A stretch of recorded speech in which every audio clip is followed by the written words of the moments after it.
What happened when an undercover CEO discovered the harsh truth about his own co-working company? Hello, amazing viewers. Welcome back to our channel where we bring you powerful stories of leadership, resilience, and transformation. Today, we're diving into the incredible journey of Adrian Wells, the CEO of Prestige Co-working, a thriving workspace company known for its premium facilities and innovative culture. Disguised as a maintenance worker, Adrian uncovered shocking neglect, mistreated employees, and a toxic environment that threatened his company's reputation. But instead of walking away, Adrian fought to restore integrity and rebuild trust. Stay tuned, this story will leave you inspired. Adrian Shaw sat in his expansive office at the top floor of Prestige Co-working's headquarters, his gaze fixed on the reports sprawled across his polished desk. Despite the company's growth from a single shared workspace into a chain of 9 upscale co-working locations, something was undeniably wrong. The flagship site, Prestige Co-working Downtown, had been a cornerstone of his brand's success, but lately customer satisfaction scores were plummeting, complaints were piling up, and employee turnover rates were alarmingly high. Reports of neglected maintenance, unfriendly staff, and disorganized operations painted a bleak picture. Frustration simmered beneath Adrian's composed exterior as he scrolled through emails from Nicole Rivers, the branch manager, whose reassurances felt increasingly hollow. Just typical hiccups, she insisted, a few disgruntled clients exaggerating minor issues. But Adrian knew better. There were too many complaints to dismiss as mere anomalies. Numbers didn't lie. Prestige Co-working had built its reputation on sleek, modern facilities and exceptional service. If the downtown branch continued its decline, the entire brand would be at risk. Adrian's trust in Nicole had eroded over months of deflection and avoidance. Determined to get to the bottom of the problem, he made a bold decision. If the official reports couldn't be trusted, then he needed to see the truth for himself. Adrian crafted a new identity, Liam Carter, a middle-aged man down on his luck after his contracting business failed. With his salt-and-pepper hair dyed darker, a well-trimmed beard, glasses, and plain, inexpensive clothing, he looked nothing like the polished CEO who frequently graced business magazines. His plan was simple: go undercover as a maintenance worker and observe everything from the ground up. Adrian knew it was risky, but he was willing to do whatever it took to restore Prestige Co-working's reputation. With his disguise prepared and his determination steeled, he headed out, ready to confront whatever rot had taken root within his company. Adrian, now Liam Carter, arrived at Prestige Co-working Downtown early one misty Monday morning. The glass doors slid open to reveal the sleek, modern lobby designed to impress clients with its minimalist decor and polished aesthetics. But as Adrian stepped inside, something felt off. The air was supposed to hum with energy, the quiet focus of entrepreneurs, freelancers, and creatives working seamlessly side by side. Instead, there was a palpable tension lingering in the atmosphere, like static before a storm. The receptionist, a young woman named Tessa, looked frazzled as she juggled phone calls, client check-ins, and a slew of complaints all at once. Her smile was tight, her fingers trembling slightly as she scribbled down notes. Behind her, a line of impatient clients stretched across the lobby, some checking their watches with irritated glances. Adrian noticed that the once pristine communal spaces were cluttered with unattended cups, scattered papers, and malfunctioning equipment. Flickering lights cast harsh shadows over the shared desks, and the air conditioning hummed inconsistently, leaving some areas stuffy and others uncomfortably cold. Adrian's arrival went largely unnoticed until Nicole Rivers herself appeared, her high heels clicking against the polished floor. She glanced at Adrian's resume, hastily prepared and deliberately unimpressive, and barely skimmed his references. "We're short-staffed and maintenance has been a nightmare," she said curtly, her gaze fixed on her phone rather than the man standing before her. "Just do your job, don't bother the clients, and stay out of my way." Her dismissive tone spoke volumes. Adrian's presence was merely a stopgap measure, a body to fill the void left by unaddressed issues. As he followed Nicole on a rush tour of the facility, her explanations were cursory and devoid of genuine interest. "Just keep the place running," she barked before striding away, leaving Adrian to navigate the chaos alone. The reality of prestige co-working downtown was far removed from the pristine image projected on glossy brochures and polished websites. Adrian's suspicions were quickly confirmed. Something was terribly wrong, and he was determined to uncover the truth from within. As Adrian settled into his role as Liam Carter, the new maintenance worker, he began familiarizing himself with the daily routines of prestige co-working downtown. It didn't take long for him to meet the staff who kept the facility running, or tried to, despite the overwhelming challenges. Tessa, the receptionist he had first encountered, was perpetually stressed and overworked, her smile increasingly brittle as the days dragged on. Adrian noticed how she was constantly pulled in a dozen different directions, juggling client complaints, booking requests, and malfunctioning office equipment without any meaningful support. Her desk was a chaotic mess of post-it notes and frantically scrawled reminders. Then there was Marcus, the night security guard, whose weary eyes and slumped shoulders spoke of countless overnight shifts with little recognition. Despite his exhaustion, Marcus was polite and approachable, greeting Adrian with a nod each morning as their shifts briefly overlapped. But there was a resignation in his tone whenever he mentioned Nicole's reluctance to invest in upgraded security systems, even though he had repeatedly reported concerns about break-ins and malfunctioning alarms. Adrian also met Sarah, one of the few remaining cleaning staff, who had been with Prestige since its early days. She was diligent and thorough, her pride in her work evident even when she had to cover shifts meant for 2 people by herself. "We used to have a proper team," Sarah admitted one evening, her voice laced with frustration. "But Nicole keeps cutting hours to save costs. I'm expected to keep this place spotless, but it's impossible when I'm constantly running from floor to floor." Despite their best efforts, each staff member seemed isolated, burdened by responsibilities far beyond their original job descriptions. Yet, there was something else Adrian noticed, an unspoken camaraderie between them, built from shared struggles and unaddressed grievances. As he quietly observed and listened, Adrian realized that uncovering the truth would require more than just watching from the sidelines. To truly understand what had gone wrong, he would need to earn their trust and uncover the hidden cracks threatening to tear Prestige co-working downtown apart. As Adrian continued working undercover at Prestige co-working downtown, the magnitude of the problems became alarmingly clear. Conversations with the staff painted a grim picture of neglect, mismanagement, and utter disregard for employee welfare. Tessa, the receptionist, was perpetually buried under a mountain of responsibilities without sufficient support. Nicole had refused her requests for additional help, dismissing them as unnecessary expenses. "She thinks cutting corners is saving money," Tessa complained one afternoon, her voice trembling with frustration. "But all it's doing is driving clients away because I can't keep up with their requests. And when they complain, it's somehow my fault." Adrian noted how Tessa often worked late hours, her eyes red from fatigue, her desk littered with paperwork that should have been divided among multiple employees. Marcus, the security guard, had similar grievances. During their brief conversations, he admitted that he often worked double shifts because Nicole insisted on minimizing the security budget. The outdated alarm system malfunctioned frequently, leaving the building vulnerable to break-ins and theft. Marcus's requests for repairs were routinely ignored or postponed under the guise of budget constraints. "I've been here when people tried to break in. Once, while Tessa was still at her desk working late, Nicole didn't even bother to ask if everyone was okay. She just complained about the insurance paperwork."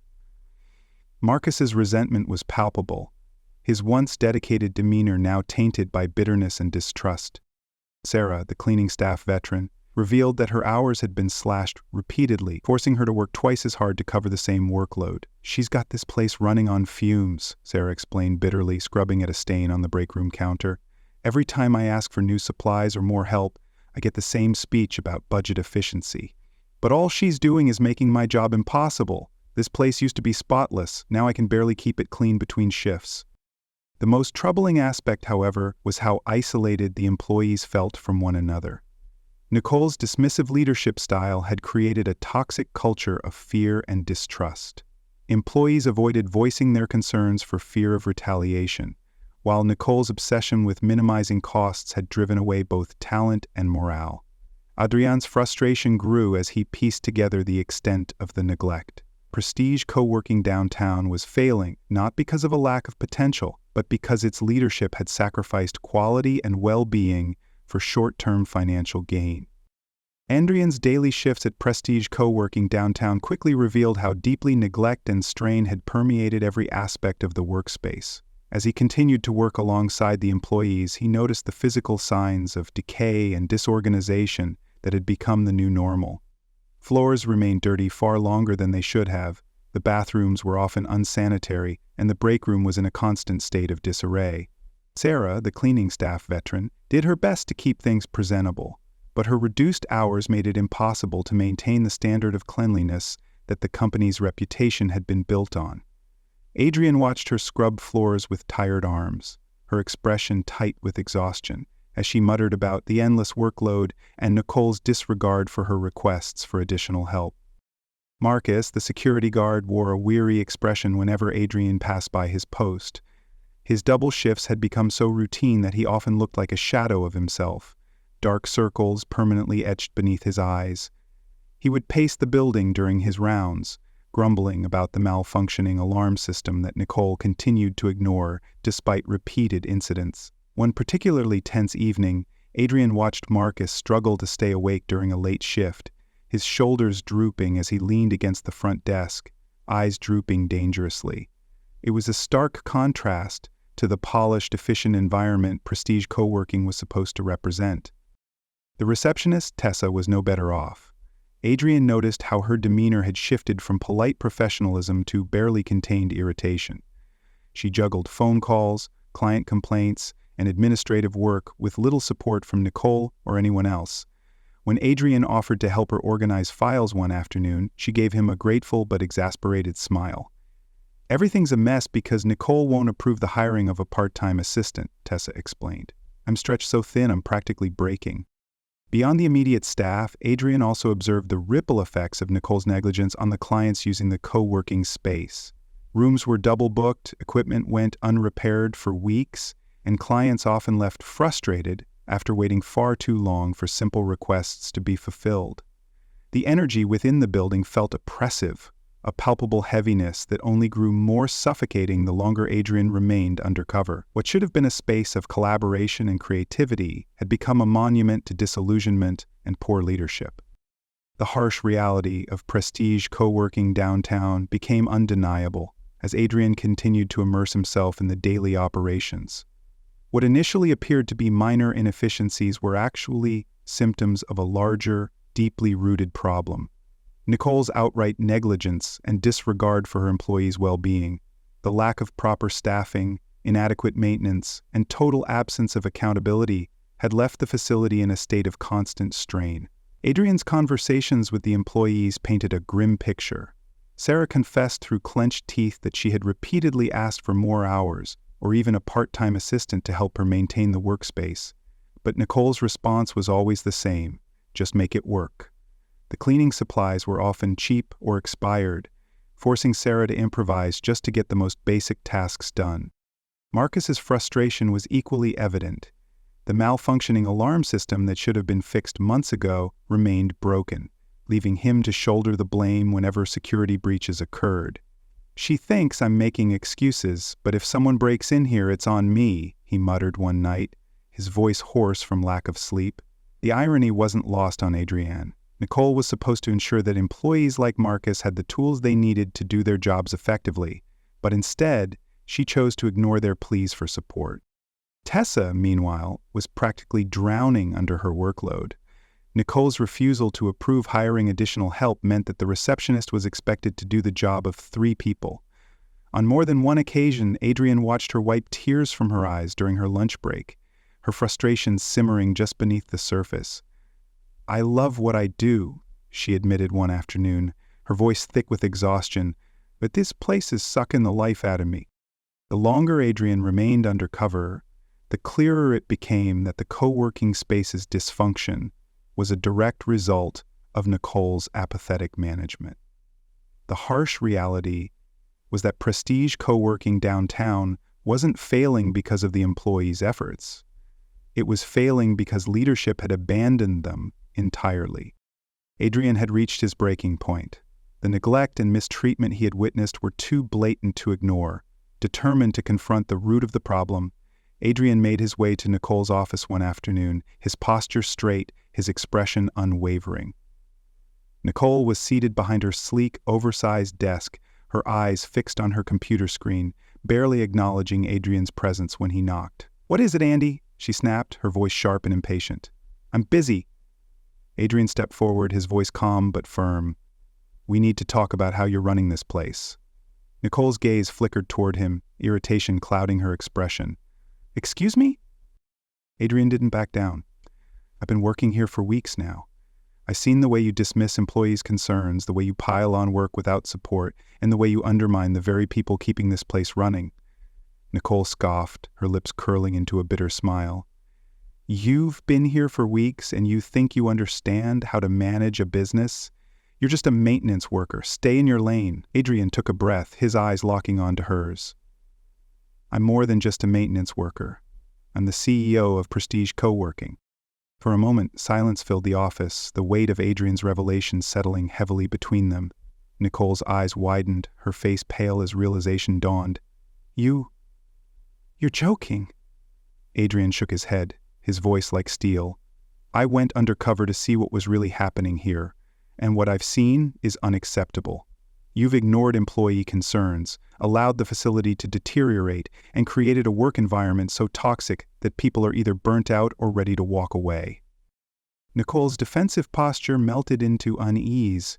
I didn't realize things were that bad," she stammered, her voice faltering. Adrian's gaze remained cold and unforgiving. "You didn't realize because you never cared to look. I built this company to be a place of innovation and support. Instead, you've turned it into a hostile environment where employees feel unappreciated and unheard." Nicole's mouth opened and closed, but no words came out. Adrian continued, his tone cutting through the silence. "Effective immediately, you're relieved of your duties. I'll be taking over from here." The shock on Nicole's face was unmistakable, but Adrian didn't feel an ounce of sympathy. This confrontation was only the beginning of what needed to be done. Adrian's frustration reached a boiling point just days after his confrontation with Nicole. Despite her dismissal, the damage she had inflicted upon Prestige Co-working was not something that could be undone overnight. As Adrian took on a more active role within the facility, he was met with skepticism, resentment, and outright defiance from some employees who had grown accustomed to a toxic work environment. While many were relieved to see Nicole gone, others viewed Adrian's sudden appearance with suspicion, assuming he was just another corporate figure making empty promises.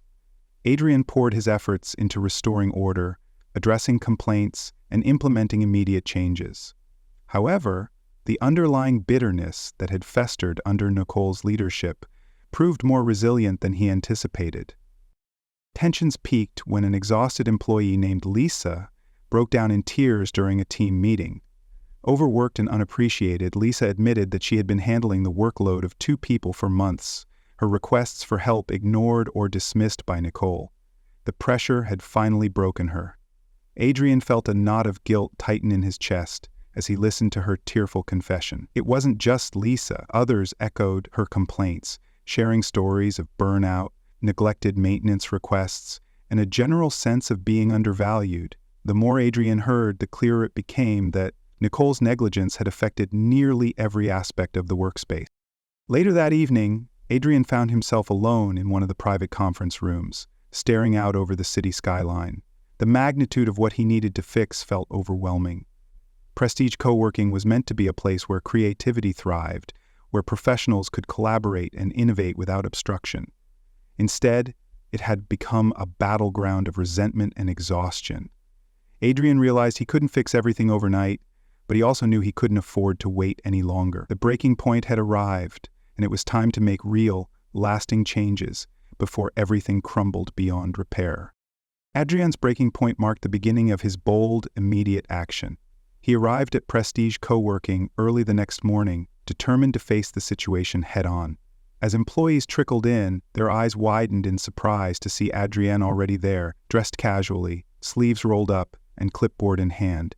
He greeted everyone individually, his presence undeniable and intentional.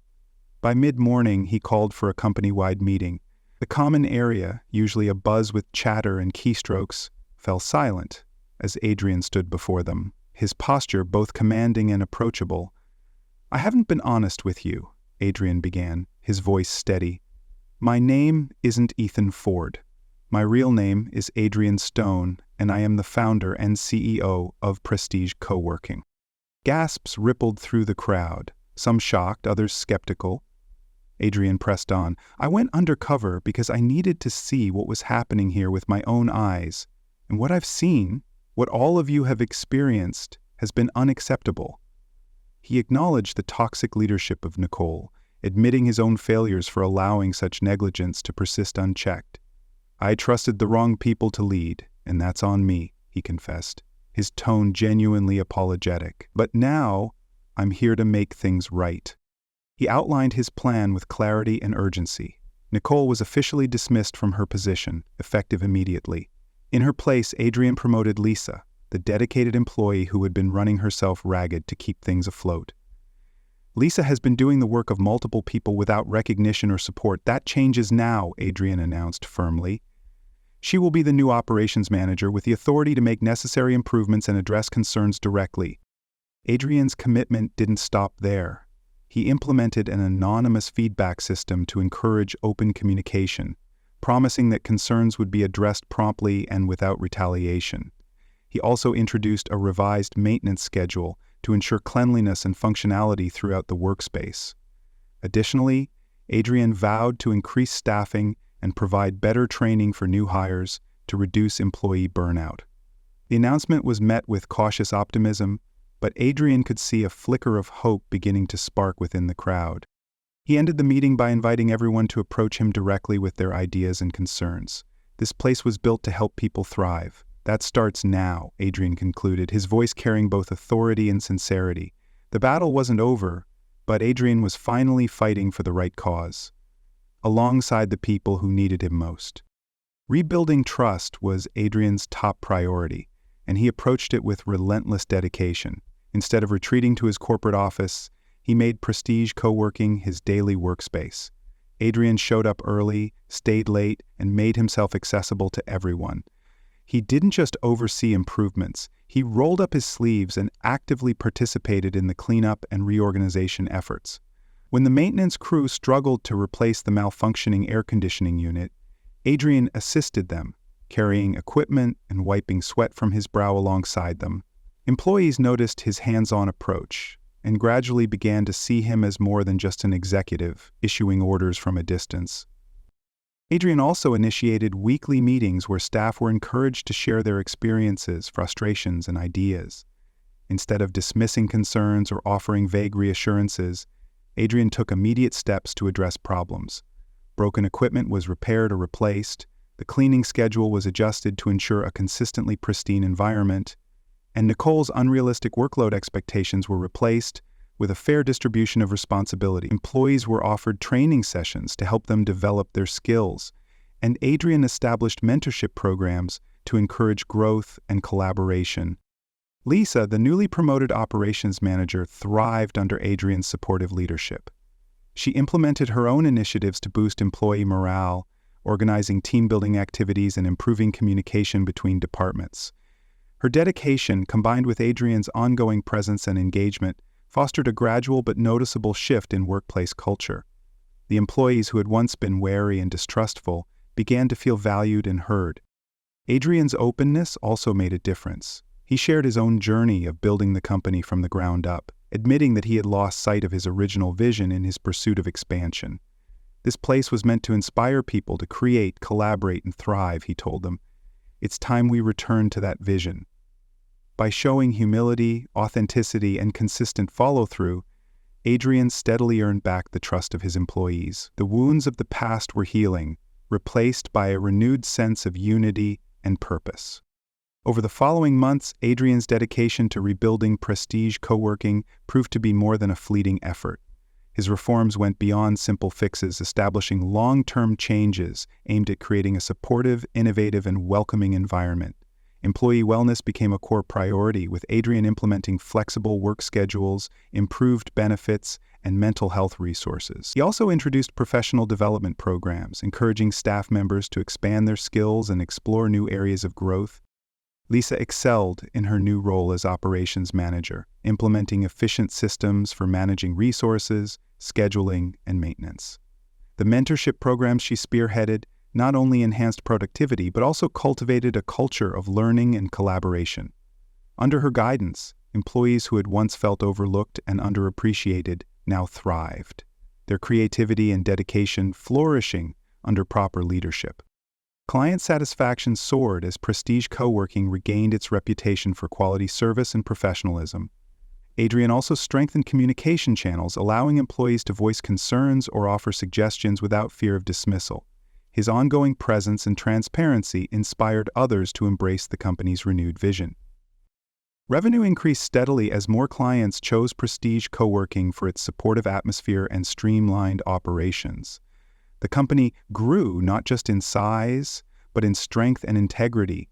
Adrian's willingness to listen, adapt, and genuinely care about his employees had transformed Prestige Co-working from a neglected operation into a thriving, vibrant community. His journey served as a reminder that true success lay in valuing people as much as profits, and that a company's heart was only as strong as the dedication of those who kept it beating.